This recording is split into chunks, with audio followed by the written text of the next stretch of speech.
Ladies and gentlemen, my name is Keith, and welcome to my view from the 40. Another home game at TD Place, and guess what?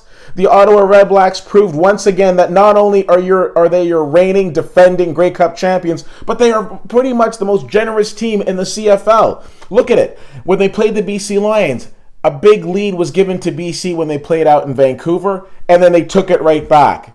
Then they generously allowed the Saskatchewan Roughriders to get to a lead. Saskatchewan don't get too comfortable because they took that right back. And tonight, the Hamilton Tiger Cats probably came in a day or so ago, probably went to the Rideau Center, maybe they stopped by the Apple Store, went down the Rideau Canal, checked out Parliament Hill, and then they came to TD Place where they jumped out to a 16-0 lead in the first quarter. Are you one of the people that left the game early? Well, shame on you if you were, because guess what? The REDBLACKS took that back as well and ended up winning the game tonight. Whew! So now Ottawa has to wait to see what happens in Vancouver next week with the Toronto Argonauts to find out whether or not they will be hosting the Eastern semifinal or the Eastern final. Now, before we get to that, let's talk about tonight's game. Tonight's game was all about Deontay Spencer. He single-handedly seemed to control the field position for Ottawa. Okay, not single-handedly. He had other people blocking for him, and congratulations to them on doing a fantastic job. But Ottawa's special teams is nothing short of an A+ tonight, and a big part of that was Deontay Spencer. It's like you need to put something on this guy where you can actually hold on to him because he's just going to slip out. He was so good and so effective tonight. Unfortunately, Ottawa's offense looked good at times, and there were a lot of interceptions that were thrown by Harris. Not all his fault. I'm sorry, but if a receiver tips the ball right into the hands of the defender, is that really Trevor Harris's fault? Now, it's great that Ottawa got this win tonight, and let's celebrate and get excited, but let's also think to ourselves, this was a very close game against a team that is not making the playoffs. It is crystal clear that it is going to be either Edmonton or Saskatchewan crossing over. And Ottawa is going to need to get better if they're going to be able to handle either one of those teams. I'll be the first person to say it's a completely different beast in the playoffs, and the regular season is out the window. But you mean to tell me that these Western teams aren't licking their lips, thinking to themselves, we want to go through the East? No team in the West wants to go through Calgary. I'm surprised that Winnipeg tried as hard as they did last week. So, Ottawa's got to have to get that figured out quick. Now, let's talk about the Toronto-BC game, which, of course, every REDBLACKS fan is probably going to be glued to their set next week watching.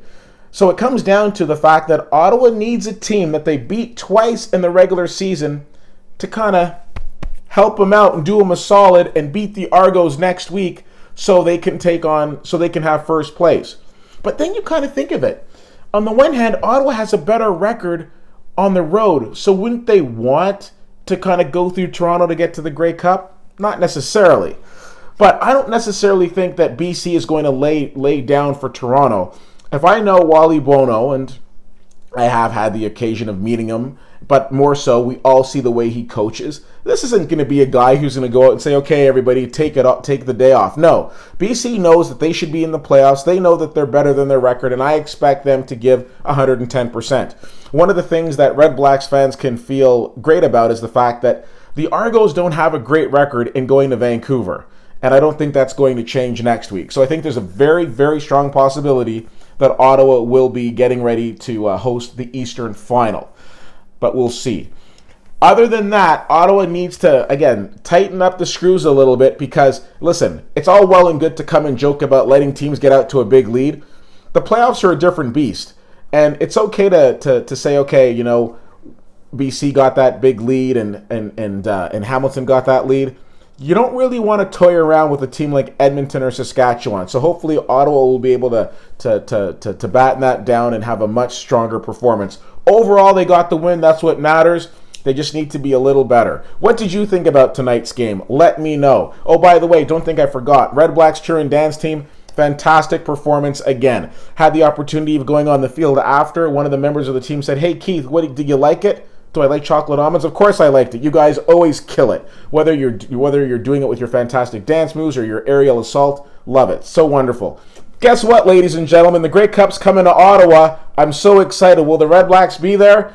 Don't count them out. They're crazy, this REDBLACKS team. Let me know what you thought of tonight's game. CFL_fan on Twitter, Facebook.com/WittyWhittier and WittyWhittier.com. Thank you so much for checking this out. My name is Keith, and that's my view from the 40.